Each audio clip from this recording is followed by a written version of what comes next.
Good morning. How y'all doing this morning? Were you here late with me last night? All right. Well, I'm a little rough and tumble, but I'm okay. So here we go. We're going to sing a song together this morning called Right Where I Belong, because I believe we are right here where we belong.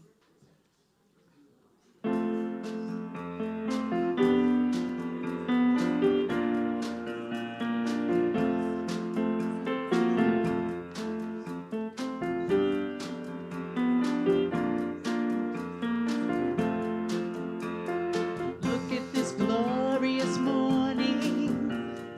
Why ask for anything more? I follow where my heart leads. Walk through this open door. I've always been a seeker, felt I was alone. Now in this room full of smiling faces, I know I found my home. This is where love joy lives. This is where love is. This is a place where I am strong. This is where eyes meet, where kindred hearts beat. I am right where I belong.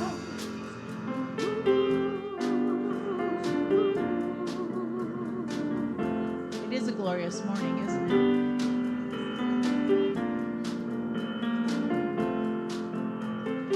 Here in this space, I'm accepted. I'm welcome just as I am. I'm ready to be inspired, to reach out a helping hand. This is a new beginning. I trust in the mystery. Now that my heart is opened, there's no place I'd rather be. This is where joy lives. This is where love is. This is a place where I am strong. This is where eyes meet, where kindred hearts beat. I am right where I belong. This is where joy lives. This is where love is. This is a place where I am strong. This is where eyes meet, where kindred hearts beat. I am right where I belong.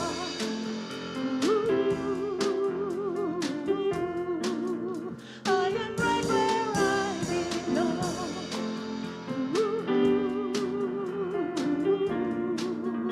I am right where I belong. And so are you.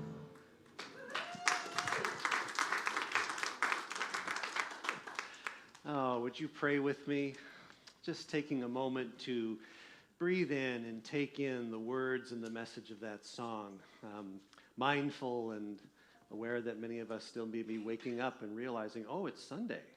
And I'm here. Oh, yeah. But knowing that the presence of God is here, that the divine is here, that love and life and joy are here. I also know that that love, life, and joy is being expressed uniquely in every person that is here in this room and joining us online. And so for the gift of this time, this morning, today, being here right now, we know that we belong. And in these next few moments together, we just have the joy and the thrill of living into that belonging that's already happened. So for the goodness of this day, for the gift of this day, for the love and joy of this day, I give thanks and we give thanks. Amen. And so it is. So good to see you all here today. My name is James Kress. I'm the minister here on paper. But yeah.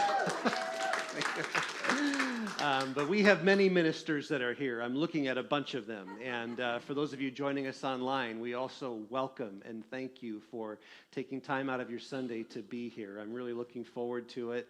And yeah, it's going to be a wonderful day. So I'm going to invite Geraldine to come up right now and light our Christ candle.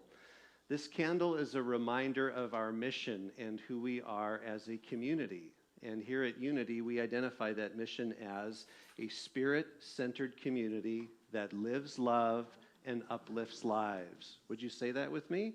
We are a spirit-centered community that lives love and uplifts lives. And one of our expressions of that is Christ consciousness. We'll be talking a little bit more about that in the message this morning. But that's what we aspire to be. It's an aspirational goal. And what that means is we're never done doing that. You know, living love and uplifting lives is, oh, I did that yesterday, now I'm done. Sometimes that'd be nice to think, right? No, but life just keeps giving us more and more opportunities to do that. And so we're glad that you've decided today to be a part of that. Right now, though, we're going to continue on in our service together by inviting all of you to stand. And many of you have arrived having not had a chance to say hi to those that are standing around you. So we want you to take some time, introduce yourselves to one another, and when you hear the music start, that's your signal to come on back.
How's that?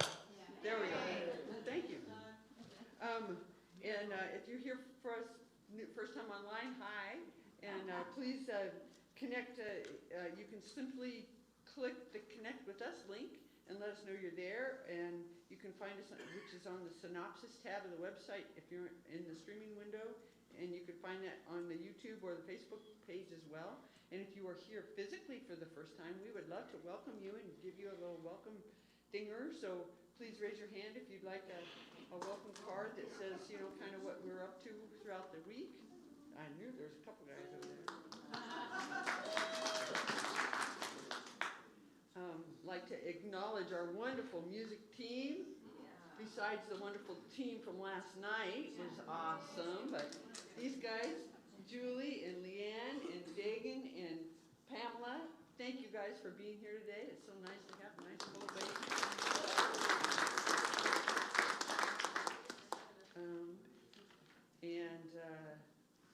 We not only the music team brings us joy every Sunday, but there's a lot of other people that bring us joy every Sunday that help keep this place rolling and rocking.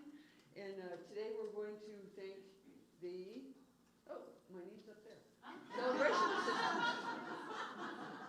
These guys, you know, come up here and put themselves on the spot here and make mistakes, and you guys love us anyway, I hope. So thank you guys for, if anybody is here that's on that list, please stand. I see a couple of them right there.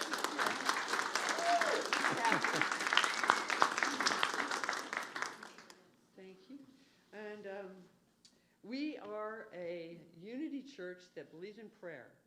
All Unity churches do. Probably most churches do.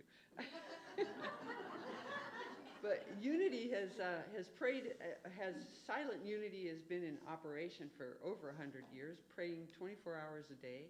And if you have a prayer request, please let us know. We'll pray with you here for a week, and we'll also send it to Silent Unity, and they will pray over your need. And we also have prayer chaplains that will meet with you afterwards if you'd like a prayer. And the two prayer chaplains, please stand. Maribel and... Well, I'm a Gemini, so there's two of me. There's two of them. She give double prayer. Double prayer. And while we're speaking of prayer, I'd love to just ask you all to keep Doug Huffman in mind right now. He's in the hospital, and he and his wife Gloria. So if we just take a minute and just know that he is whole and well and back with us. And also Scott. And Scott had surgery this week too. Scott, our wonderful joke master and cake baker. Thank you. So I think it's time for announcements. Yay! It's time for announcements. So,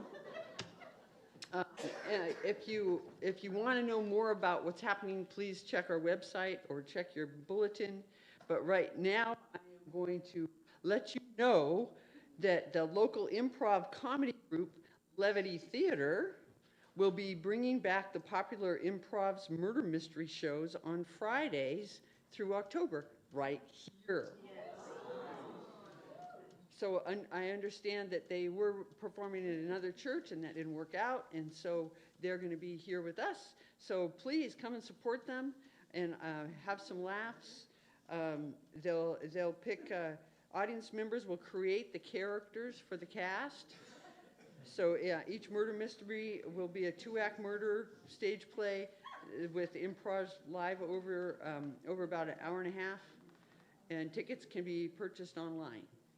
That would be the Levity Theater, right? That would be the online place you'd find them, I'm presuming? Or show up, I bet they'll let you in and charge you then. There's details on our website, link to their website as well, but you can find them at Levity Theater if you did a search. Okay, cool. So come and be levitated. I mean... And once again, Unity is striving to be a $5,000 diamond donor for Turkeys and More. Turkeys and More. If you are contributing and would like to support Unity's goal of reaching the diamond status, please be sure to put a note on your check that says Unity.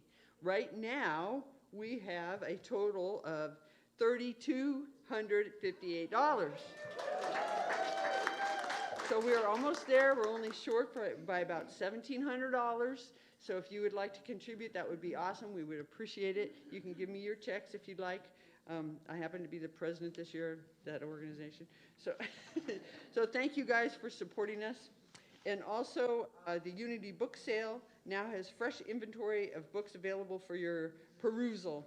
All the books are available for $1 each. So take a look on your, I guess they're not out there quite yet.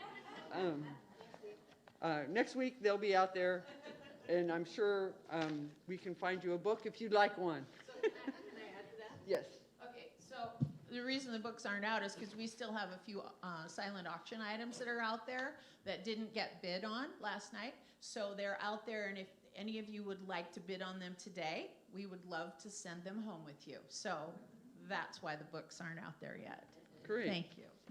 So thank you, and now we're going to sing, or you're going to sing before we do meditation? Yes. I think that's what we're doing. Bye.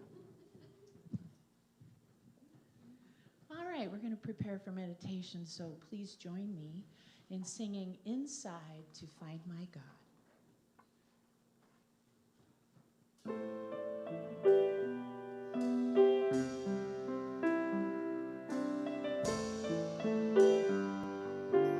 I will leave this world as it is, go inside to find my God.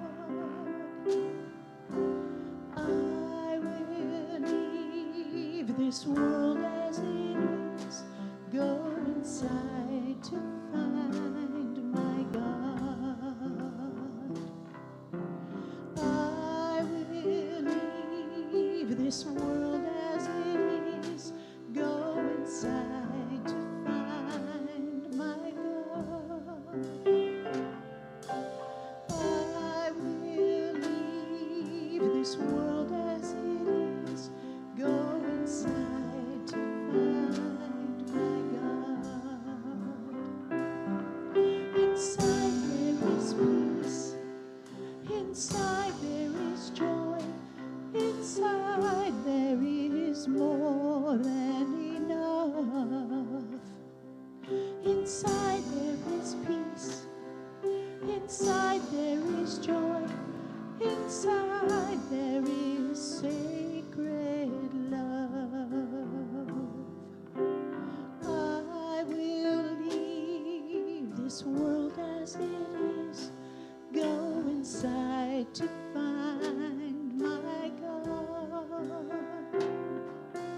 I will leave this world as it is, go inside to find my God. Go inside to find my God. I'll go inside to find my God.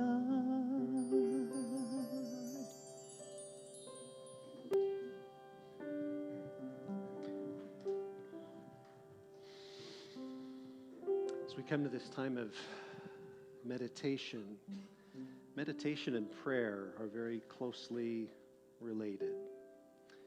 And as Nancy mentioned here, like many other spiritual communities, we believe in prayer. But one of the things that we spotlight about prayer here in the Unity tradition is not so much making it about who or what you pray to or what you pray for, but where you pray from. That's what unites us. So I'd invite you to just take a moment, if it's comfortable, and allow your eyes to close, or just gaze in a soft downward focus, and just take a few moments to settle in and connect to your breath.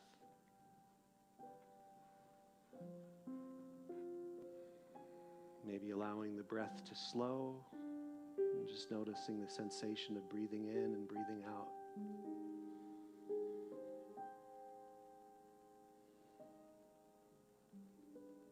Maybe noticing the sensation of being seated in your chair with your feet on the floor, supported and held to this earth by gravity.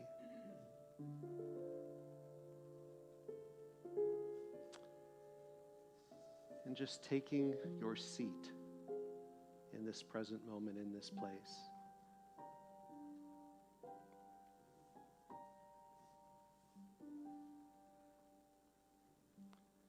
And then taking a moment to consider the words of the song that we just sang, going inside to find God.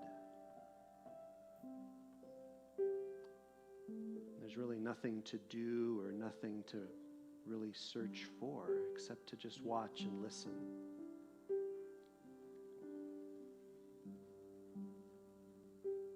It's been said in the Gospel of Thomas that what we long for longs for us. What we desire desires us. So maybe noticing where those longings and where those desires live and what they're about.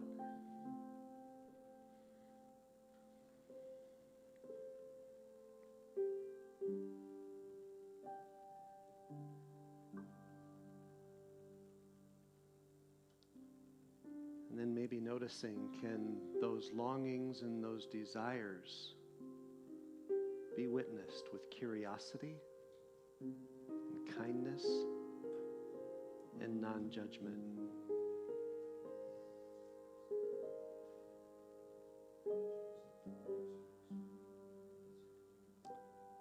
Maybe allowing yourself to notice peace. Maybe asking, is peace possible in this moment? It's been said that peace is this present moment without judgment.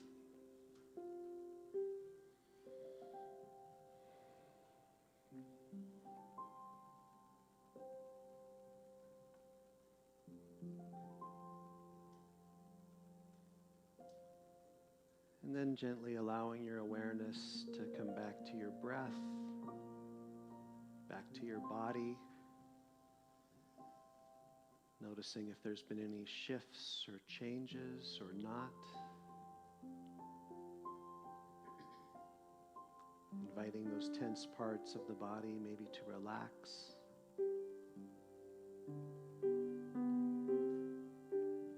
And then as you're ready, just gently, lovingly opening your eyes.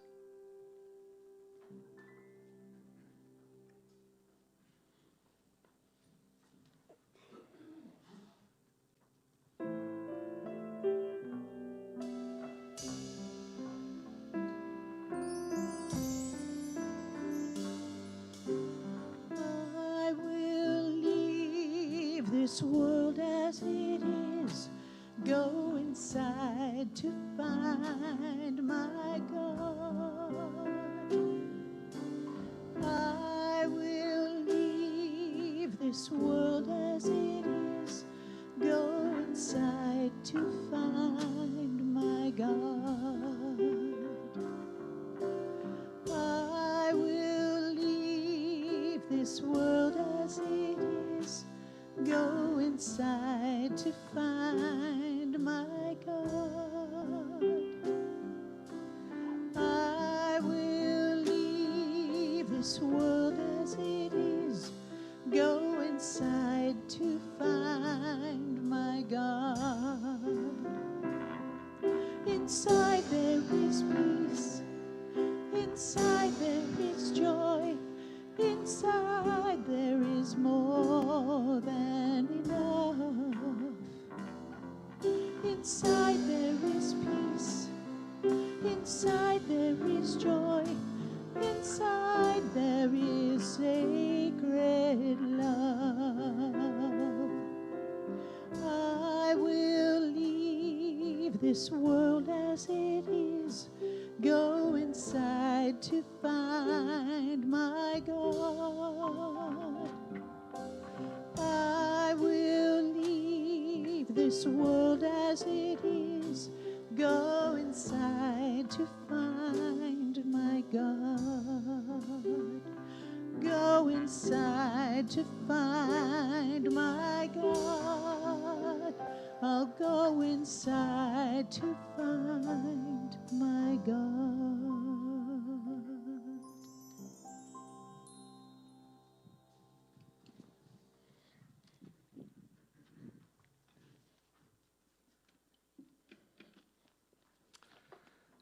Thank you, Julie. And I know that you were all here late last night, many of you, for everything, so extra special thanks. And yeah, so good to be home in Coeur d'Alene today, and so thank you so much. It's been a week, yeah. After last Sunday, Lisa and I flew out to Seattle on Monday for my dad's funeral, flew back late Monday night after the funeral, spent a few days up north. I'll tell you a little bit more about that in the message, and got back yesterday, and am here today, leaving for Seattle this afternoon. I've got a training to do tomorrow and Tuesday. Be back Tuesday afternoon, ready to start here October 1st. So I'll have some books in hands and all of that. So it's just kind of one of those things. I was talking with Sina. There you are. Yes, you just kind of have to sometimes ride the waves of life. You know, you just raise your sail and let it take you where it will. But I'm really excited about today. Really excited to be here with you and to share the message that today is all about finding love in religion. And before we get into that, I just want to kind of set the context here. And this is all about this little message series that I've been doing has been all about our mission, which is living love and uplifting lives, finding love in various portals or various places, various seasons of life. So a few weeks ago, we started off with talking about finding love in loss. And the main idea there was to look at loss and to frame loss in the context of clearing, making way for something new. And then the week after that, we talked about finding love in community. And the idea there was to remember that our aspiration is to find and believe in the goodness and the spark and the presence of God in everyone and everything. That's what we mean by Christ consciousness. Other spiritual traditions use terms like prana, chi, the bodhicitta, the true self in Jungian psychology. You know, whatever it is, you know, here we look for the harmony in all of that. And that's how we find love in community. Last week we talked about finding love in yourself. And finding love in yourself is not always an easy thing to do. We talked about the Great Commandment where Jesus invites us to love our neighbor as ourself.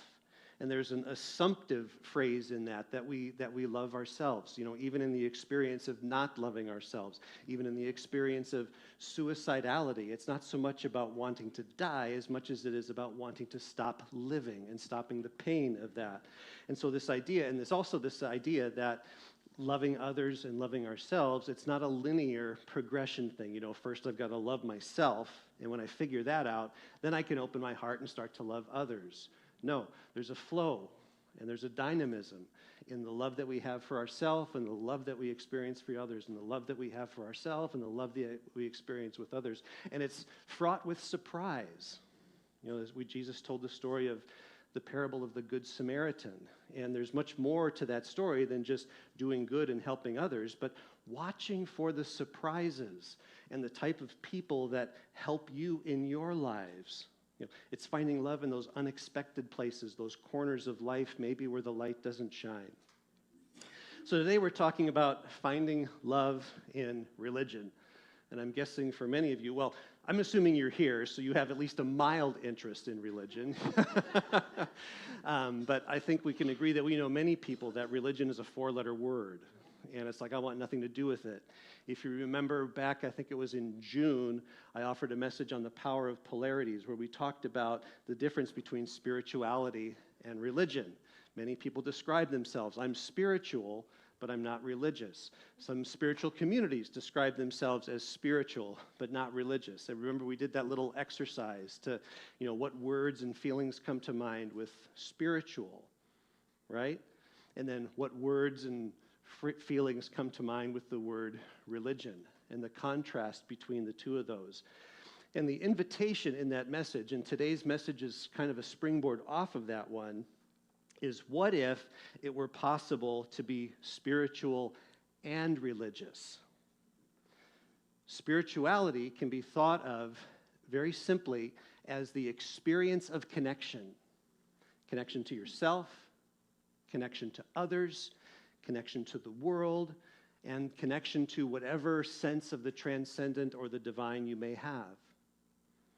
Religion, in its etymological, yes, I can talk today, etymological meaning is from the prefix re, which means again, and ligen, ligio, ligament, connect or bind. So religion is just simply the practice of again connecting, again binding to what? Love. And so in that sense, religion it can show up in many, many, many ways. I had a religious and spiritual experience this week. Do any of you know where that place is? Margaret, she's just right on it. Yeah, that's Reeder Bay at Priest Lake. And after we got back from our funeral, Lisa and I, my dad's funeral, Lisa and I drove up and spent a few days at Priest Lake. And one morning I went down to watch the sunrise. And this is a picture of that. And it was a beautiful, beautiful experience. I remember, just waking up and going through my little religious practice that I do in the morning, which includes making French press coffee, boiling water, pouring the coffee into the French press, the hot water, smelling it, taking my spoon and stamping the grounds down to make that frothy crema. Yes, I'm from Seattle, kind of a coffee snob, okay? But you get that crema just right, and you let it steep just 4 minutes, and then I went through my little religious thing of getting my headphones and my phone and bundling up because it was like 48 degrees outside, just super, super cold. Took my coffee down to the lake, walked, did my little meditation and all of that, and then just watched and listened. And in that process of watching and listening, there was a very spiritual experience of watching the sun slowly come up, watching the fog just kind of slowly waft across the lake because the air was colder than the water was.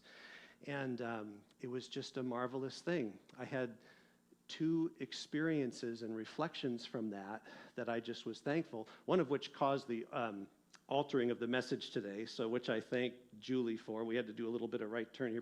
People ask me where I get inspiration for messages, and it just comes from all over the place. But I was reminded of the difference between Chronos, human time, and Kairos, sacred time, as the sun came up at what I thought was glacial speed.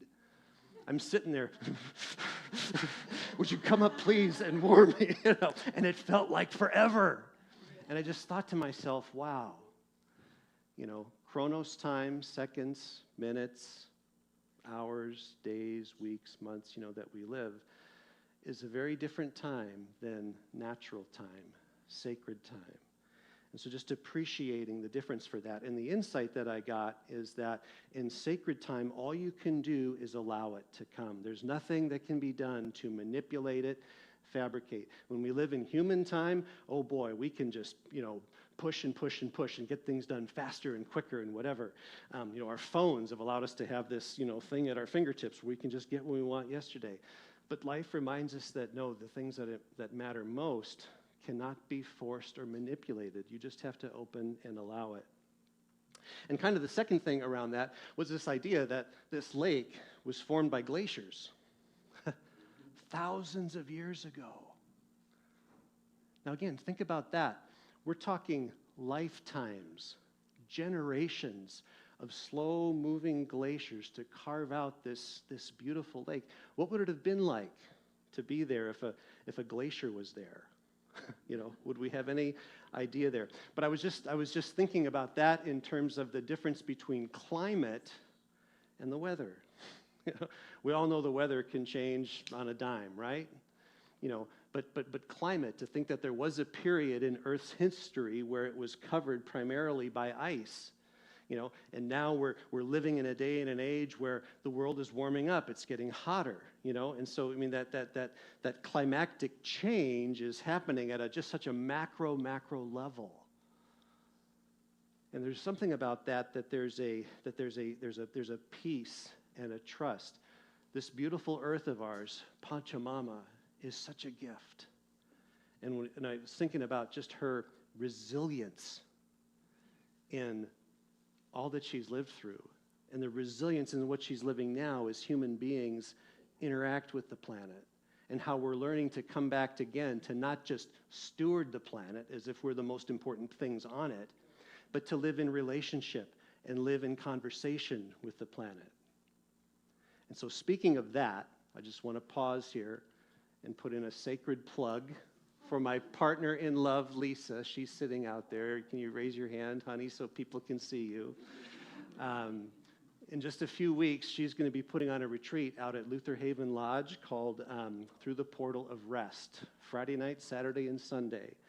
And I just want to extend a warm invitation for any and all of you to come. There's still a few spaces left. There's some flyers in the refreshment room, and I think all over the place where you can get some more information. Or you can nab Lisa if she's still around after the service today, and she can tell you all about it. But my friends, it's important that we take time to step away out of this rat race called life and come back again to how things really, really are. So, today, how can you find love in religion? What I want to do in the time that remains is first of all tell you how religions become irreligious and irrelevant. And then secondly, offer you 3 principles that can help you navigate finding love in religion. Okay? So the first thing is then how does religion become irreligious and irrelevant? Well, let's back up and say, how do religious movements start? It usually starts with some kind of a mystical experience. Now, I'm curious, what's a mystical experience to you? When you hear of someone were to ask you and say, what's a mystical experience? How would you define it? Any ideas? Yeah? Being at the lake with mist flowing over it. Definitely a mystical experience. Nature's synchronicity. Uh-huh. Yeah. What else? A direct experience of the divine somehow. Uh-huh. Waking up. Yes. Yes. What else? The birth of a child. A mystical experience. Mysterious. And say more about mysterious. I don't get it, but I trust it. Yeah? Would someone else have their... Yeah. Seeing something beyond your present experience that shows you there's something so much more life, love, God, than what your current thought system. Yep. Yep. Absolutely. An experience that expands your awareness and your consciousness of that maybe, just maybe, there's more to life than just here and now. Yeah, but I hope you begin to see that mystical experiences are vast, and if there's one common thread, and I would add a rock concert, a walk through the park, reading a book, looking at a sculpture, a sporting event, video games, I'll talk about that a little bit better, also are mystical experiences. And what's the through line through all of them? Todd in the back touched on it. You can't describe it with words. You can try, but words are inadequate. Now, if we tie this back to religion as we commonly think about it in terms of like places people go on Sunday morning, religions also have their birthplace as a mystical experience, okay? And when that happens, 3 things happen.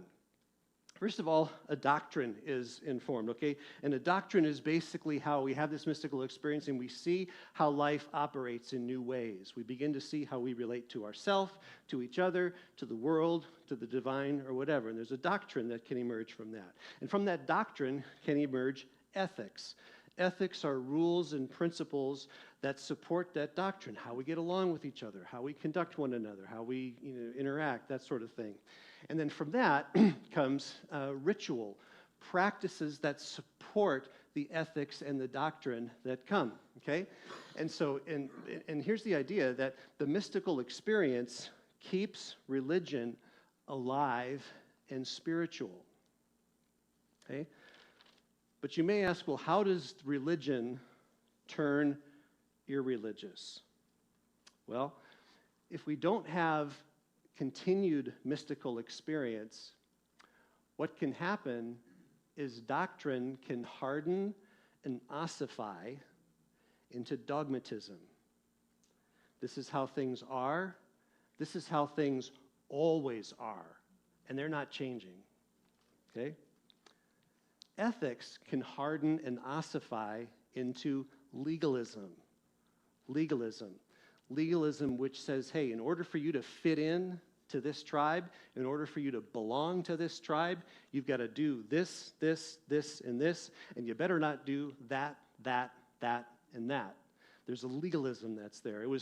I spent 28 years as a pastor in the evangelical church. When I started out, I was a part of a community that we didn't dance, we didn't listen to secular music, women had to wear dresses below the knee, very minimal makeup. Men had to, do their thing, and it was extremely, extremely legalistic. Why? Because the ethics had hardened and ossified into that, okay? And then ritual can ossify into ritualism, all right? What's the difference between ritual and ritualism?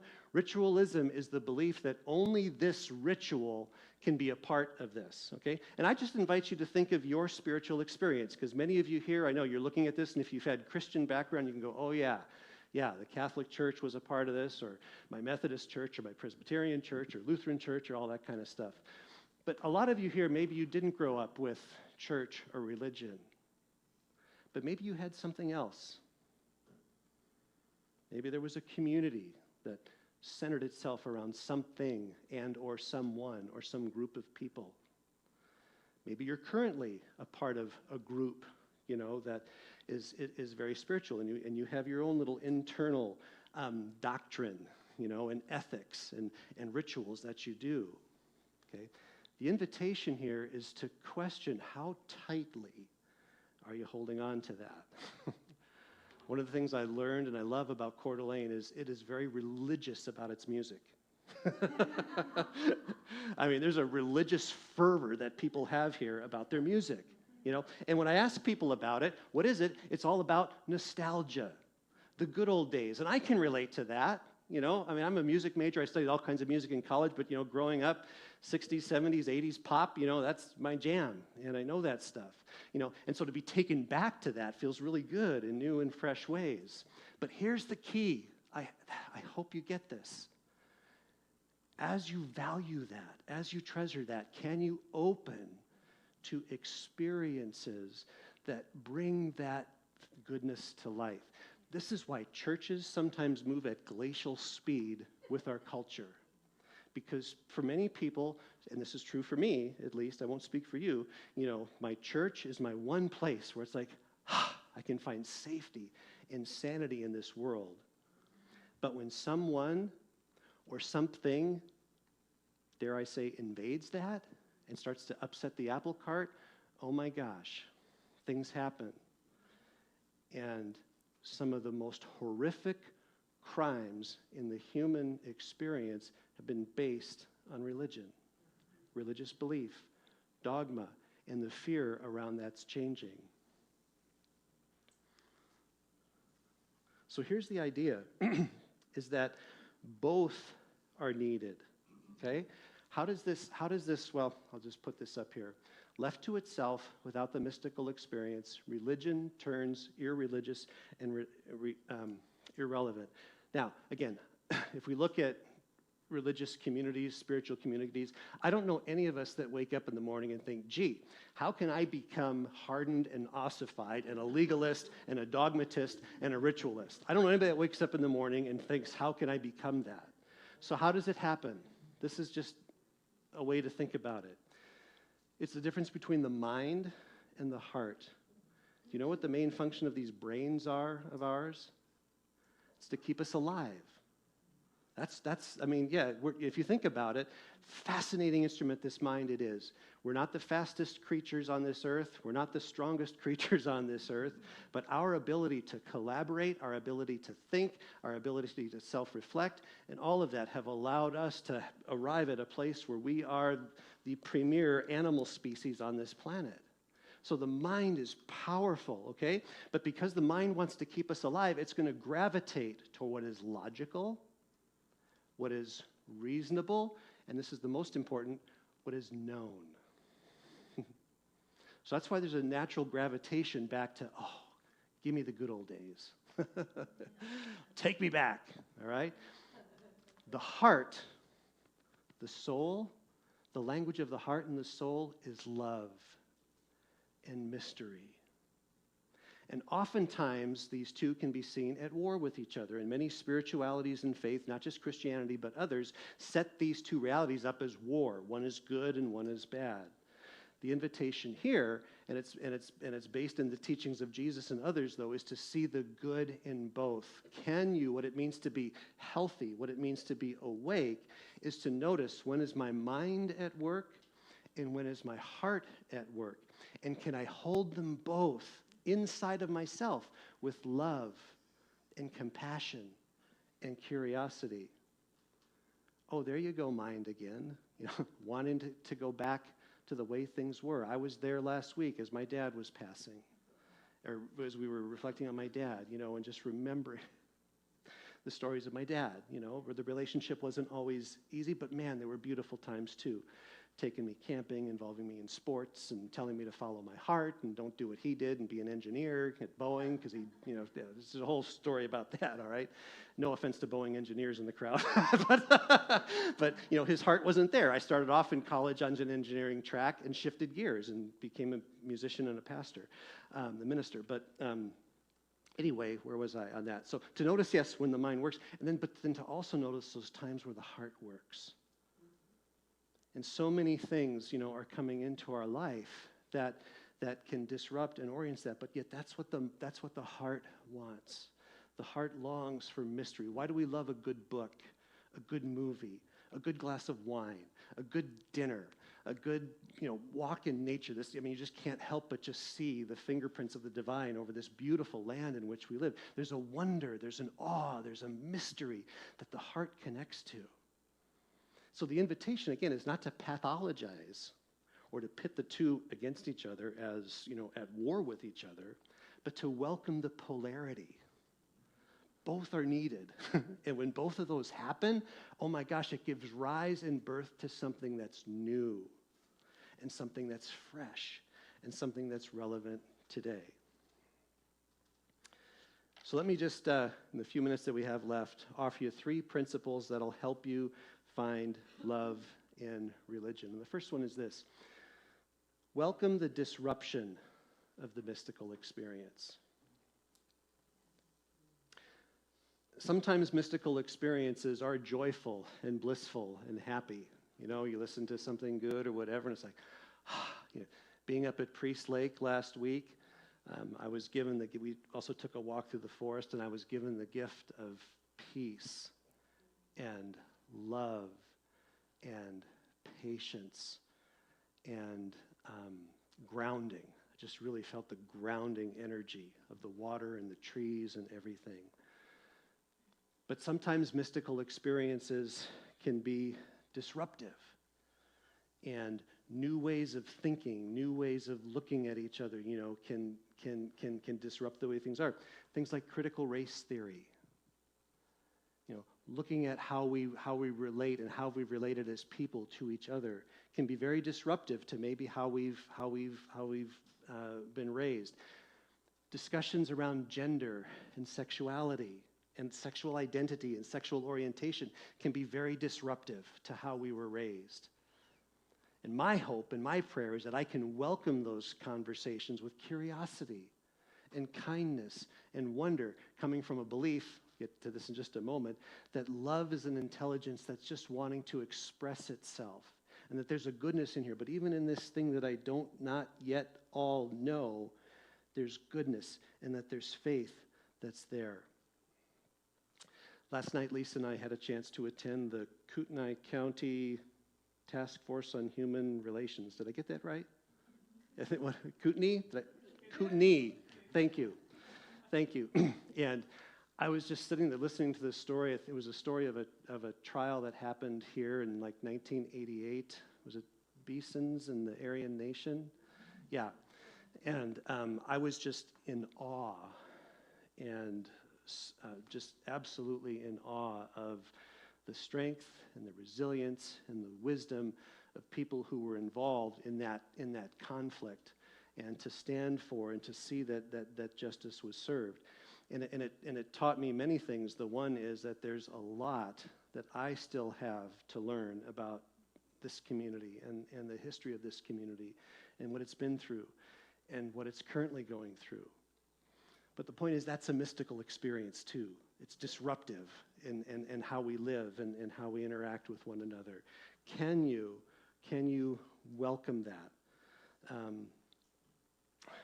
As a human species, we've lived through an agricultural revolution, an industrial revolution, a technological revolution, an information revolution, and now I'm calling this current one, and maybe we've left it already, an idea revolution. AI, all that kind of stuff, it's here to stay. It isn't going anywhere. But I would just like to offer you this. Ideas cannot be killed.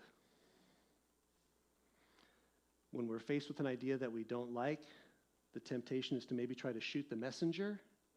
Okay? They tried to do that with Jesus. It didn't work. Okay? As we think about what's going on today, people who are offering messages of hate and disunity and dissociation, okay, let's remind that we can't kill those ideas. And so we engage those ideas. I talked about this last week with, I love Aikido. Aikido is a martial art that doesn't meet force with force, but it meets force with blending and redirecting. And it reminds me of what Jesus said, as you live in this world, to be wise as serpents and harmless as doves. That's what stands out from the crowd. That's the type of religious and mystical experience that it can produce. Okay? Secondly, let faith be your anchor and compass. Faith be your anchor and compass. When you find yourself living in the fog of, I don't know what this is going on, where this is going, faith is a choice. I think it's a choice that all of us have inside. Last week after church, I was at the grocery store getting some stuff, and just caught fragments of a conversation that the couple in front of me was having with the cashier. They had been to church as well, and I didn't get the name or want to know the name or whatever. All I heard was, yeah, there really are some crazy people in this world, aren't there? You know. And I almost said, but I was just too tired and out of it. You know, I wanted to say, isn't this world filled with beautiful, amazing people? Yeah. Sometimes they do things to me that seem crazy, of course.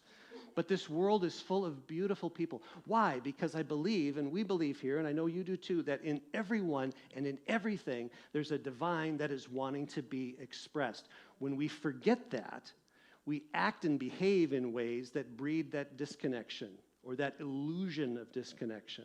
So again, the religious, spiritual experience is all about dismantling those illusions and bringing us back to the reality and the truth of the fact that we are all connected. But that, my friends, I would just offer you is what faith is all about.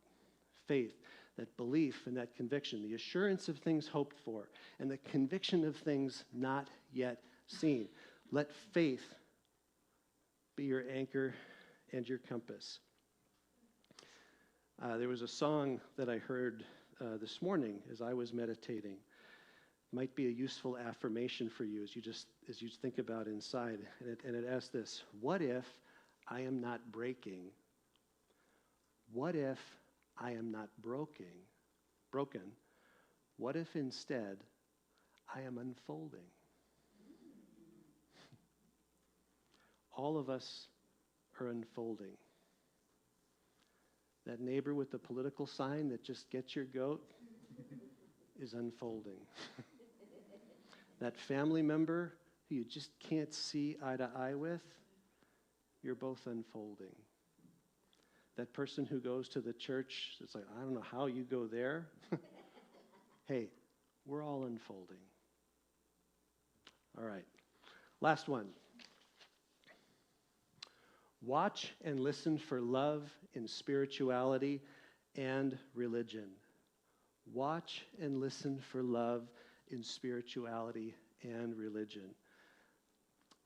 Oftentimes, the mystical experience, when it comes, and this ties back to our meditation, it can awaken a longing. Underneath the anger, underneath the frustration, underneath the fear, there's usually, not always, can be a grief, and under that grief is some kind of longing. And that longing, if you can listen to it and know it and honor it, again, hard to put into words, but what we long for longs for us. What we desire desires us. As much as you long for God, get this, God longs for you. Crazy. David Brooks wrote an op-ed at the beginning of this year talking about heaven as a place of longing. I've never heard of that before, and I'm still not sure what I think about that. But I thought that was useful. But I would just like to offer you this, something Lisa and I read a couple days ago from the Book of Awakening by Mark Nepo. This was the writing for September 26th, and I'll just offer you this as we come to a close here.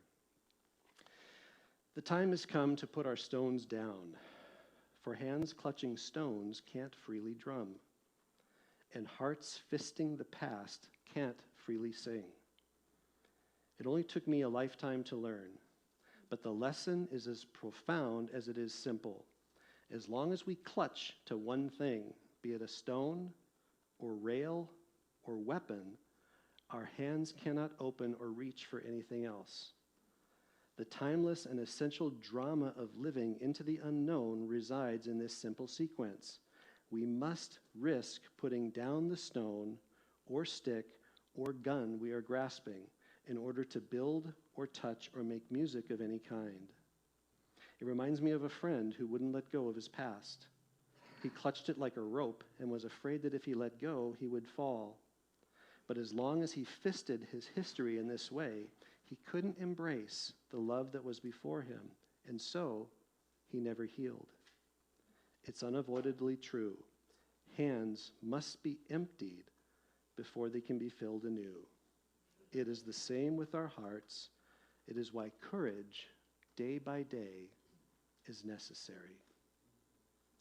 Amen. And so it is.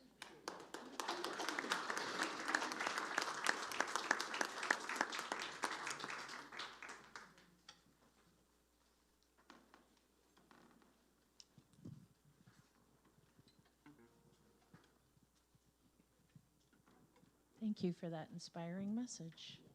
I loved it.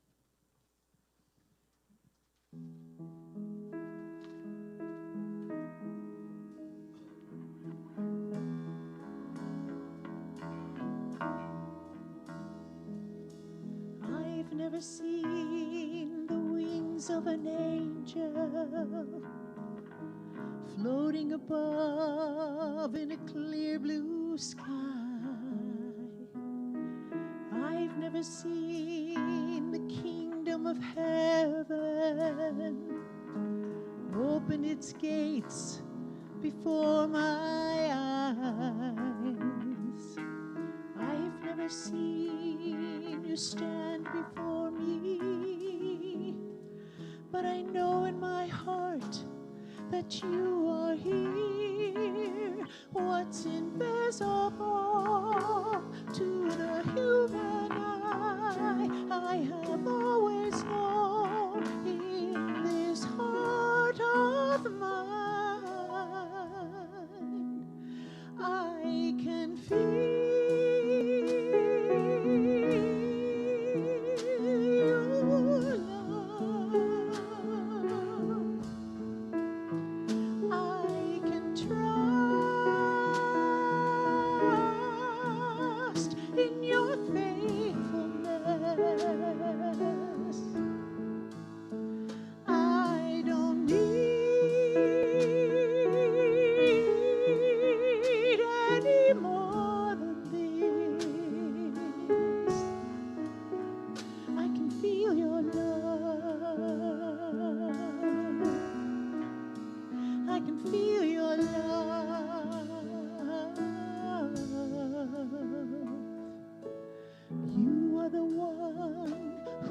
gives me everything.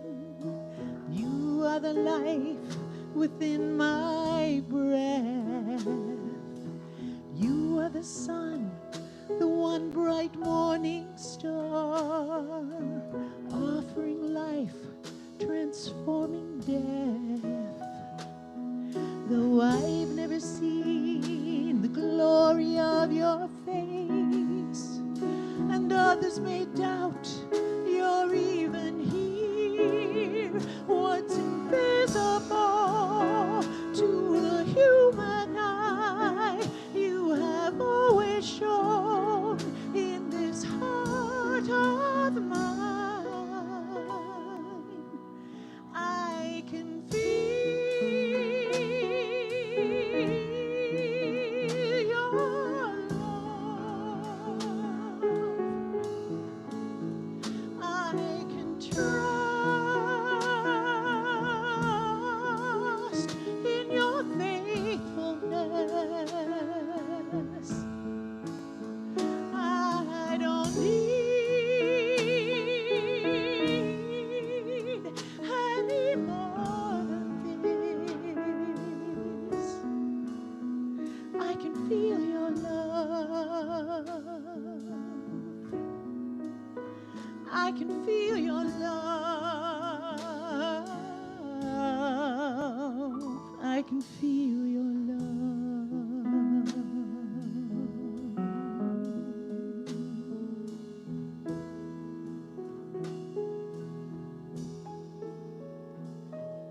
I can feel your love.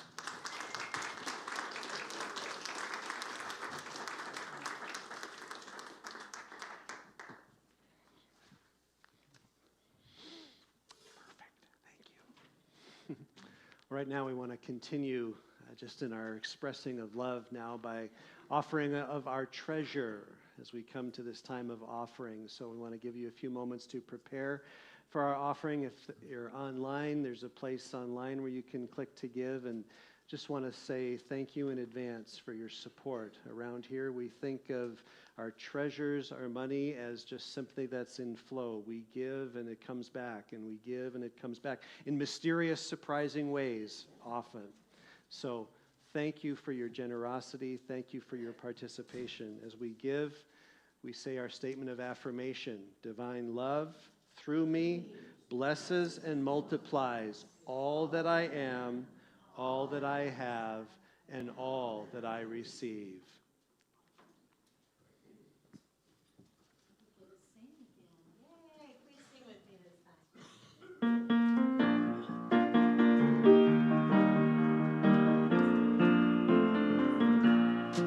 There are at least 100 ways my good is coming to me. There are at least 100 ways my good is coming to me. There are at least 100 ways my good is coming to me. There are at least 100 ways my good is coming to me. At least 100 ways for me to receive. I embrace my God, and I do believe there are at least 100 ways my good is coming to me. There are at least 100 ways my good is coming to me. There are at least 100 ways my good is coming to me. There are at least 100 ways my good is coming to me. My good is coming to me.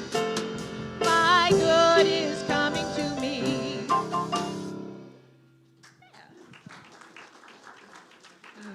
100 ways our good is coming to us. I don't know why, it's just the kind of a warped way my mind thinks, but someone said before the service they're a Gemini and there's multiple of thems that are here. Yeah, so for all the many Geminis that are here, there are many ways that goodness comes to us. So let's pray and bless our offering giving thanks and knowing that divine supply multiplies all that we have, all that we are, and all that we receive. We know that these offerings here will go forth into this community and into the world for the cause and the purpose of good in hundreds of ways, in many ways. And for that, we give thanks and call it good. Amen. And so it is. All right. Let's take time now. Do we have some children to welcome in? All right. Let's sing our song and we'll welcome them in. You bet. This little light of mine, I'm gonna let it shine. This little light of mine, I'm gonna let it shine. This little light of mine, I'm gonna let it shine. Let it shine, let it shine, let it shine. Everywhere I go, I'm gonna let it shine. Everywhere I go, I'm gonna let it shine. Everywhere I go, I'm gonna let it shine. Let it shine, let it shine, let it shine. My sisters and my brothers, we're gonna let it shine. My sisters and my brothers, we're gonna let it shine. My sisters and my brothers, we're gonna let it shine. Let it shine, let it shine, let it shine.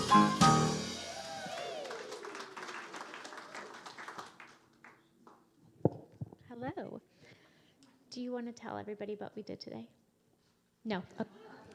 I thought I'd try. So we learned about how sometimes our awareness is limited and we can't see that much. And we did that with pictures, and we did that by poking a hole in paper. And we learned that sometimes we have to trust God in order to see the bigger picture and not make judgments.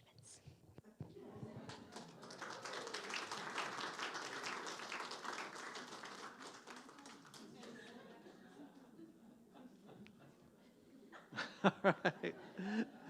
As the kids make it back, let's join hands for our closing song and closing prayer.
In our closing prayer, the light of God surrounds us, the love of God enfolds us, the power of God protects us, the presence of God watches over us. Wherever we are, God is, and all is well. Amen. God bless you. Have an amazing day.